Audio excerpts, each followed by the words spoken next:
ആരോഗ്യത്തോടുകൂടിയുള്ള ദീർഘായുസ്, വരാൻ പോകുന്ന ഒരു കൊല്ലം വരെ ബറക്കത്തുള്ള ഹലാലായ ഭക്ഷണം, മരിക്കുന്ന സമയം ആഖിബത്ത് നന്നായുള്ള ഒരു മരണം.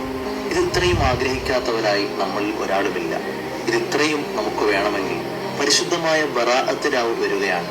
ഈ ബറാഅത്ത് രാവിൽ 3 യാസീൻ ഓതുക. ഒന്നാമത്തെ യാസീൻ ഓതുന്ന സമയത്ത് കരുതുക, ആരോഗ്യത്തോടു കൂടിയുള്ള ദീർഘായുസിന് വേണ്ടി ഞാൻ ഓതുന്നു. രണ്ടാമത്തെ യാസീൻ ഓതുന്ന സമയത്ത് കരുതുക, ഹലാലായ റിസ്ക്, ബറക്കത്തുള്ള റിസ്കിന് വേണ്ടി ഞാൻ ഓതുന്നു.